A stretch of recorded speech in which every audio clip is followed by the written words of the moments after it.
Classificação indicativa. Livre para todos os públicos.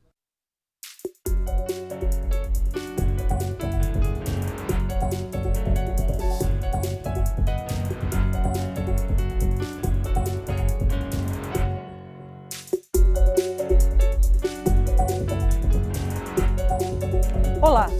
A agenda legislativa tem um desafio pela frente: votar matérias econômicas polêmicas em época de impeachment, Olimpíadas e eleições municipais. Apesar das dificuldades, o governo interino espera avançar e aprovar propostas como o limite dos gastos públicos ainda em 2016. O Câmara Debate vai discutir o assunto com os deputados Arthur Oliveira Maia, do PPS da Bahia, vice-líder do governo, e o Everton Rocha, do Maranhão, líder do PDT. Eu sou Cláudia Lemos e o Câmara Debate é um programa da TV Câmara e da Rádio Câmara. Deputado Arthur, o senhor acredita que vai ser possível avançar nessa agenda econômica do governo nesses tempos tão difíceis e conturbados? Olha, Cláudia, em primeiro lugar, a gente tem que encerrar esse período do impeachment.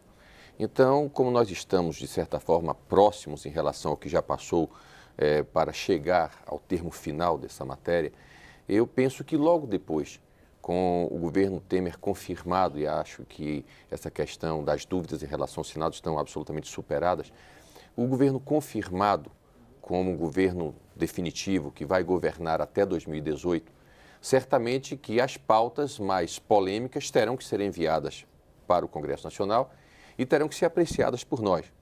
É claro que a situação que o Brasil está passando não agrada a ninguém. Mudanças têm que ser realizadas. E, naturalmente, que temos que encarar esta realidade, debater esses assuntos, são assuntos polêmicos. Por exemplo, a questão da previdência social é um assunto que envolve relações trabalhistas e, ao mesmo tempo, envolve a questão econômica, a questão do teto dos gastos públicos, a questão, agora que estamos votando essa semana, possivelmente, a questão da dívida dos estados. A própria terceirização é um assunto que tem que voltar para a pauta para que seja discutido.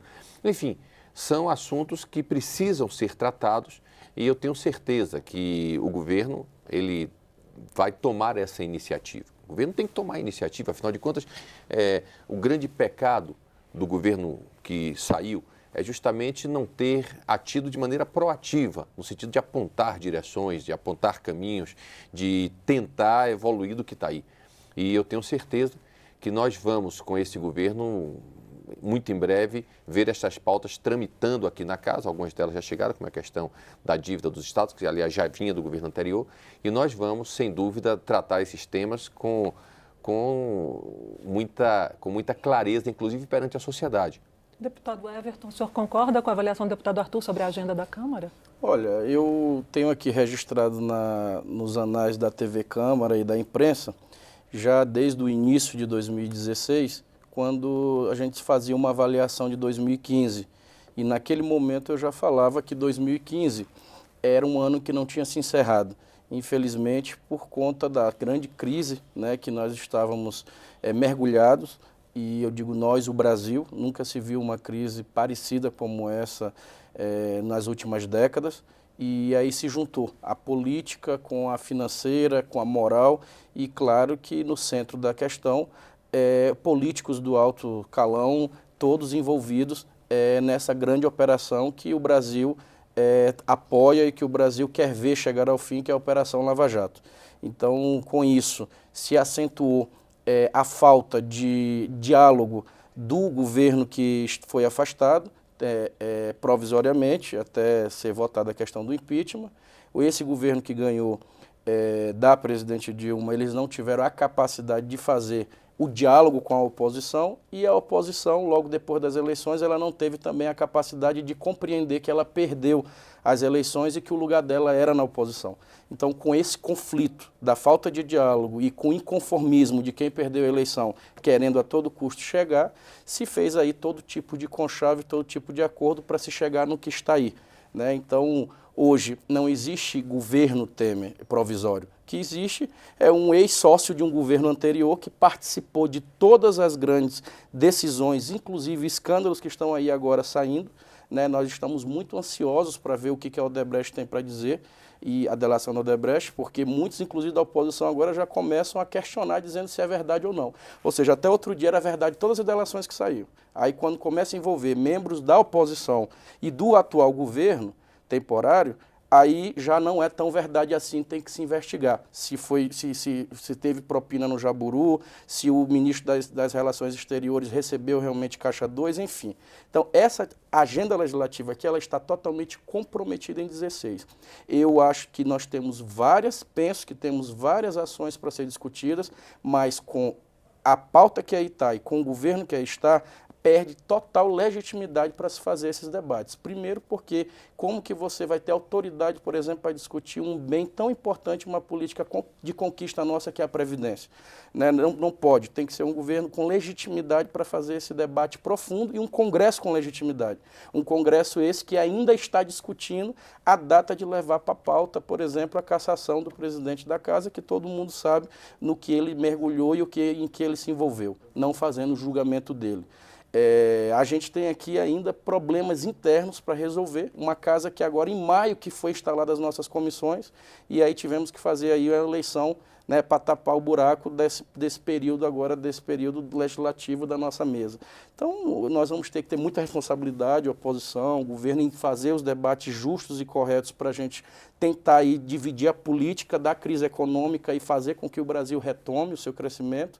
Agora, tem muita coisa que está na cara que não vai ser feita esse ano, até pela agenda apertada das Olimpíadas, das eleições municipais e do impeachment, que com certeza vai atrapalhar muito essa agenda. Mas o senhor acha que tem alguma coisa que daria para votar nesse ano, de acordo com essa perspectiva que o senhor está colocando? Olha, não sendo pessimista, né, e eu não sou, a minha natureza foi sempre ser otimista, eu acho que se a gente conseguir aprofundar e melhorar mais, e está tendo esse esforço de todos os lados, a gente reconhece essa questão do diálogo com os estados, que é necessário se fazer esse debate, a gente vai conseguir avançar bem na questão da dívida dos estados, salvo, claro, os destaques da questão do funcionalismo, que é uma outra pauta que também vai ter que ser discutido via uma outra PEC. Fora a questão da dívida dos estados, são questões outras muito pontuais que eu acredito que dê tempo ainda esse ano de se votar. O senhor vê alguma delas? Vamos ver isso no próximo bloco? Vamos. E a gente ouve também a opinião do deputado Arthur. A gente vai fazer um breve intervalo com o Câmara Debate e volta já.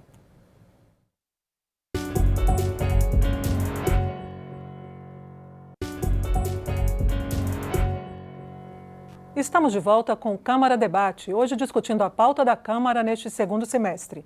Nossos convidados são os deputados Arthur Oliveira Maia, do PPS da Bahia, vice-líder do governo, e o Everton Rocha, do Maranhão, líder do PDT.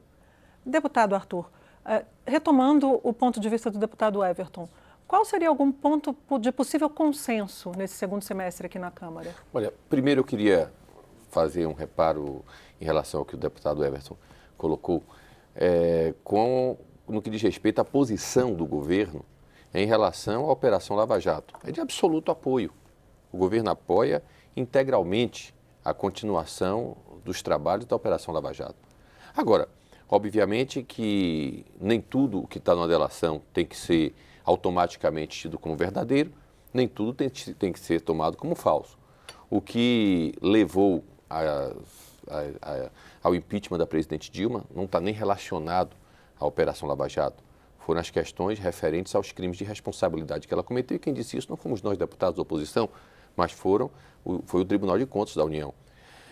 O que tange à questão das delações, do que está aí colocado, seja pela Odebrecht ou qualquer outra delação, a afirmação pura e simples daquele que delata não é suficiente para caracterizar o crime, se não existir uma prova material. Aliás, o ministro Teori Zavascki tem sido extremamente cauteloso nesse aspecto, e é assim que se trata num Estado democrático de direito. Então, qualquer afirmação que se faça, seja contra a ex-presidente Dilma, seja contra o ex-presidente Lula, seja eventualmente contra o presidente Michel Temer, isso não vale nada se não vier consubstanciado em provas materiais. O que já existe hoje, por exemplo, contra o presidente Lula, são fatos que derivam de provas materiais que foram apresentadas nos autos. Então, isso sempre valeu e continuará valendo. Não faz nenhuma diferença do governo passado para esse governo, até porque é uma ação que é conduzida pelo Poder Judiciário. Agora, voltando à sua pergunta no que diz respeito à pauta legislativa, a compreensão que nós temos é que, de fato, são pautas muito polêmicas. Esse ano foi um ano extremamente prejudicado, porque nós já estamos em agosto e quando voltamos do recesso do final do ano, em fevereiro, a pauta era o impeachment. E o impeachment durou alguns meses, né? Quando acabou o impeachment, veio a situação do afastamento do ex-presidente Eduardo Cunha. Quando quando teve afastamento, naturalmente teve que haver a eleição do novo presidente, uma outra pauta de natureza política. Agora vem as Olimpíadas, e é claro que as Olimpíadas também, de certa forma, atrapalham o trabalho aqui na Câmara dos Deputados. Então, tudo isso contribuiu para que nós tivéssemos um ano um tanto improdutivo, do ponto de vista da votação de matérias e das reformas que o Brasil precisa.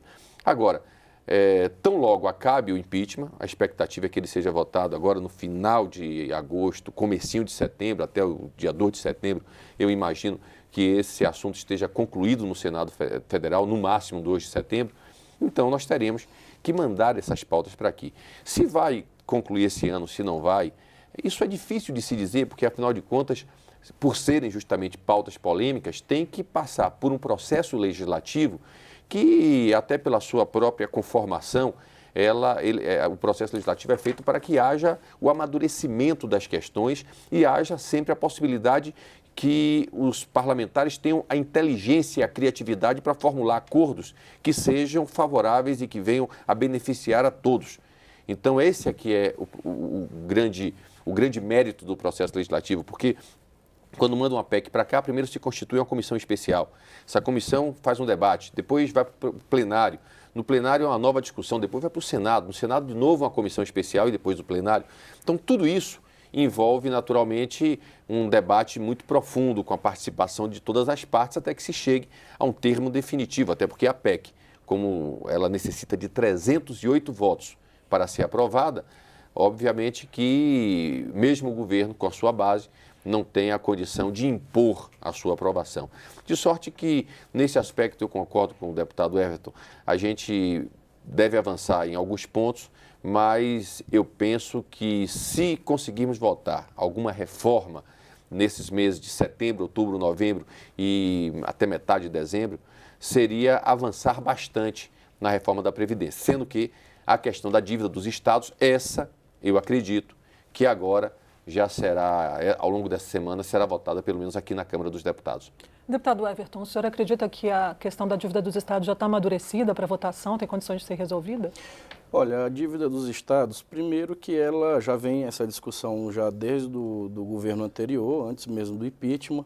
Esse projeto de lei, é bom lembrar que ele não é de iniciativa do governo, é do deputado Esperidião Amin, ex-governador, que conhece e sabe do sofrimento que os governos estaduais passam com o momento difícil que a gente vive. E depois que o governo, tanto da presidente Dilma quanto do presidente Michel Temer, perceberam que os deputados, todos solidários com a situação que a gente vive lá na base, independente de o governo sentar ou não, nós íamos aprovar o projeto, foi que o governo sentou na mesa e disse, espera aí, vamos tentar aí achar um acordo para não tirar esses juros compostos e passar para o juros simples, que era a proposta inicial do deputado Esperidião Amin. Só para você ter uma ideia, em 97 o governo do Maranhão tomou de empréstimo quase 300 milhões naquela época. 97. Já foi pago mais de 1,5 bi e ainda estamos devendo 1 bi. Então, assim, é pior que a agiotagem, né, o que a União faz com o Estado. E aí é preciso a gente, de verdade, não só discutir essa carência, porque no momento agora o projeto ele é bom, a parte da renegociação da dívida, mas é um bom temporário. Ele é curto, você só dá um alívio para quem está doente. Mas a dívida ela continua e é muito pesada e os estados têm dificuldade de pagar. A outra crítica que a gente está levando para o debate também, volto a dizer, não é de governo de oposição, mas é para tentar achar uma solução, é de que essa questão da dívida a gente precisa dizer que os desiguais não podem ser tratados de forma igual. Exemplo, o Rio de Janeiro, Rio Grande do Sul, Santa Catarina, que tiveram dificuldade e não pagaram em dias e não estão pagando seus débitos, eles não podem ter o mesmo tratamento de estados que pagaram em dia com todo o sofrimento conseguiram manter o seu equilíbrio.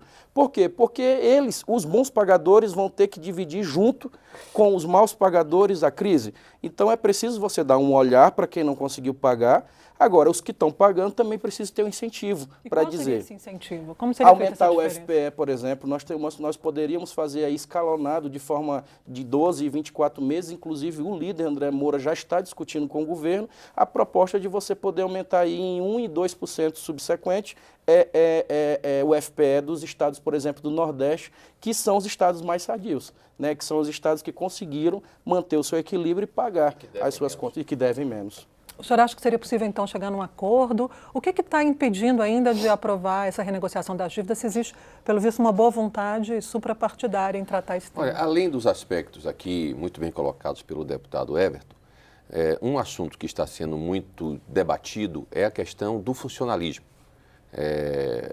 O governo pede em contrapartida, isso já vinha desde a proposta da presidente Dilma. Aliás, não são muito diferentes as propostas do governo anterior e do atual governo. Não são muito diferentes. O deputado Esperidião Amin, com a sua experiência, com a sua inteligência, tem buscado realmente quebrar arestas e fazer um texto que concilie a posição de Estados e União, entre Estados e União, mas os textos são semelhantes. Mas há uma solicitação do governo federal para que os estados também façam a contenção dos seus gastos. Porque não adianta o governo federal fazer um sacrifício para conceder esta renegociação em termos favoráveis ao Estado e daqui a pouco o Estado dá lá aumentos acima da média e etc. E com isso, chamar e aumentar o número de servidores, etc. E com isso, mais uma vez, trazer o desarranjo para a sua economia. E há um lobby muito forte aqui, justamente do funcionalismo. O funcionalismo está aqui presente na Câmara, de gabinete em gabinete, se articulando e solicitando para que não vote a renegociação das dívidas, porque na renegociação das dívidas consta esse item que impede o aumento de gastos com serviços da folha de pagamento. Então, essa questão também tem dificultado muito. Eu entendo que o funcionalismo precisa ser sempre visto com todo carinho e respeito, mas temos que entender também que o funcionalismo ele é um meio para atender às demandas da sociedade e não o contrário. O funcionalismo não é o fim para o qual toda a sociedade tem que estar voltada para atendê-lo. Então, temos que fazer essa proposta ficar baseada em uma linha média que atenda ao funcionalismo, mas que também compreenda que é fundamental para o Pacto Federativo que nós avancemos e consigamos, ainda essa semana, aqui na Câmara, aprovar o texto que garanta a renegociação da dívida dos estados, porque aí o próprio funcionalismo nos estados já está sofrendo muito com o pagamento de serviços das dívidas, que está, às vezes, até impedindo o pagamento das respectivas folhas de pagamento nos estados.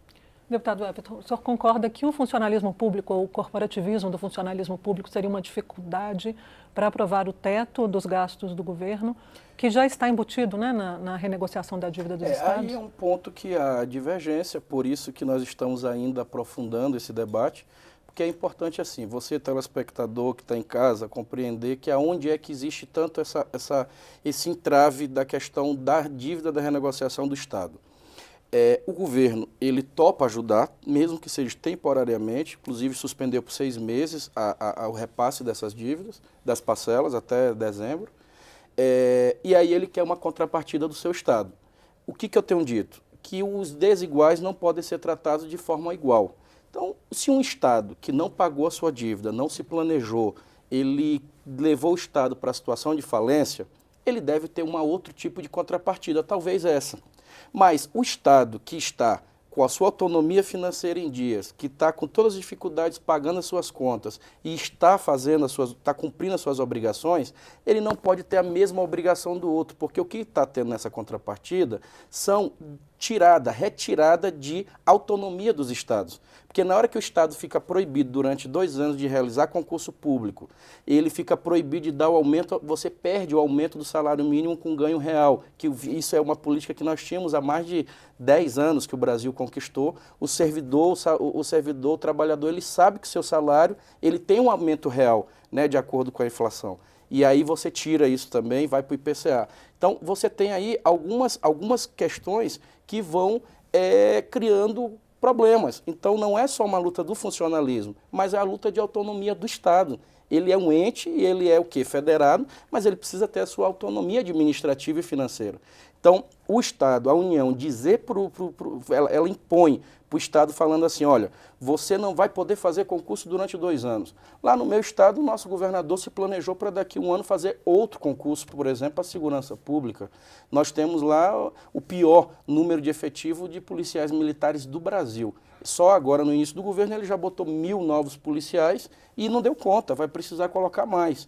Então, eu estou dando um exemplo, ele não pode parar a gestão hoje dele por conta de uma imposição que houve, por conta dos mal pagadores, porque ele veio pagando em dia a conta dele.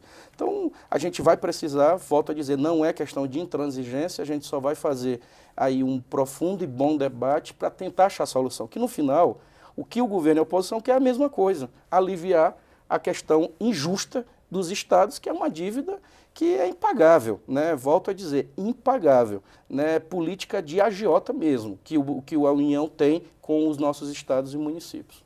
Outra dívida, outra conta que está se dizendo ser impagável em pouco tempo é a conta da Previdência Social, né? E a reforma da Previdência está sendo também preparada, existe já uma comissão especial instalada, mas não funcionando. O Planalto, por sua vez, tem um grupo de trabalho, espera-se que venha uma proposta em breve para a Câmara. Como é que vai ser possível tratar essa conta tão difícil e que implica em cortes previstos, né? A gente nunca gosta, a sociedade nunca gosta de discutir cortes. Como é que o senhor tem a expectativa de tratar esse assunto? Olha, a questão da Previdência, ela, antes de qualquer coisa, ela tem que ser deixada de ser tratada como uma questão passional e ser tratada como um fato concreto e objetivo. Qual é o fato concreto e objetivo?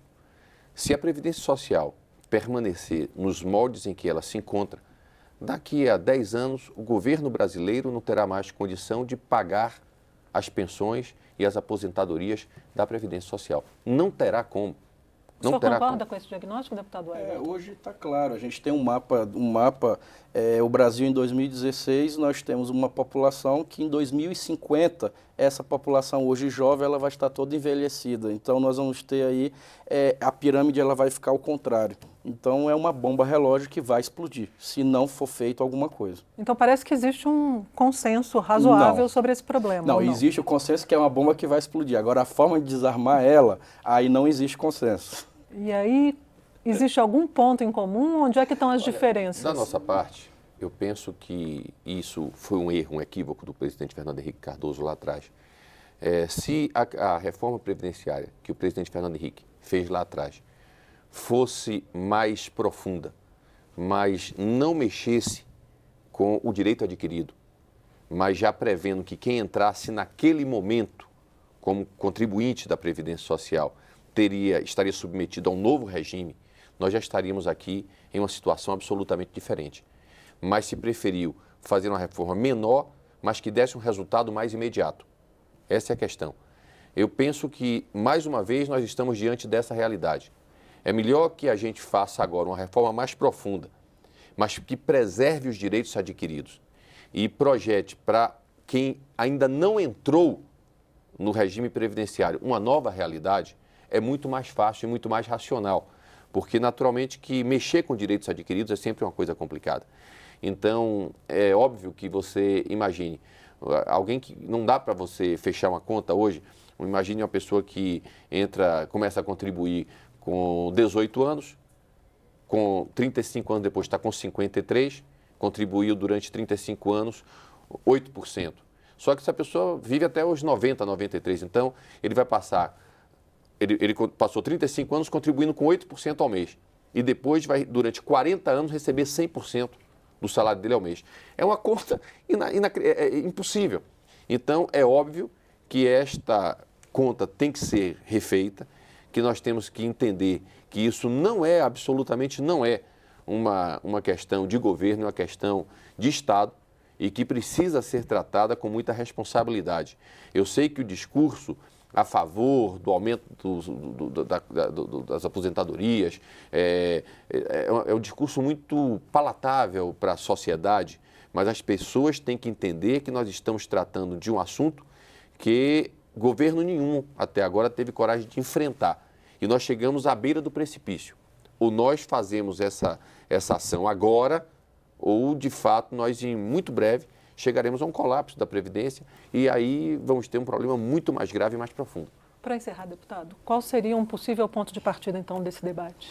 Olha, primeiro nós vamos ter que aguardar agora essa questão do impeachment, porque aí você vai ter aí pontos de vistas diferentes ali sentado na cadeira. Se o presidente Dilma voltar, acho que é um ponto de vista, e se o presidente Temer ficar, é um outro ponto.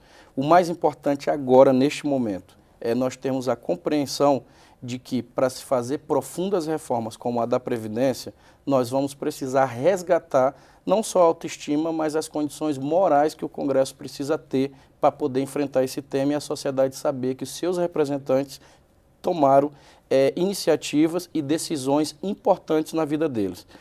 Nós não iremos fazer nenhum tipo de oposição irresponsável contra o Brasil.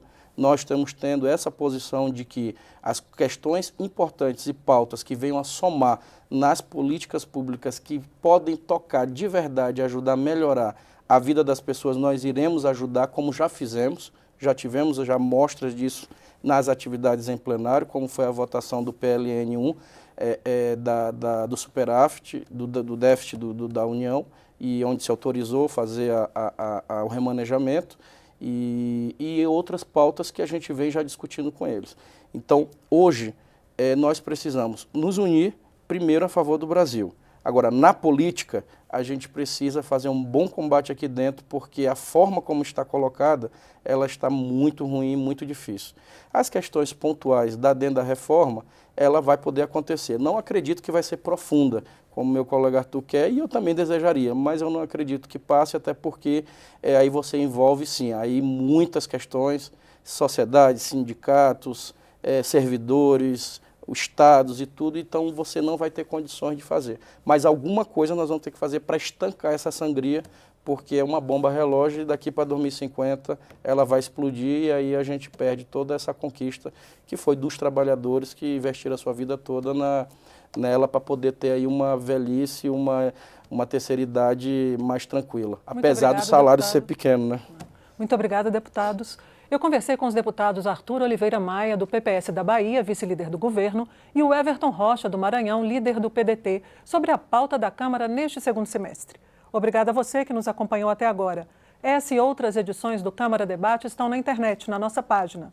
O endereço é câmara.leg.br. E a gente também está no YouTube, no canal da Câmara dos Deputados. Eu sou Cláudia Lemos e até mais.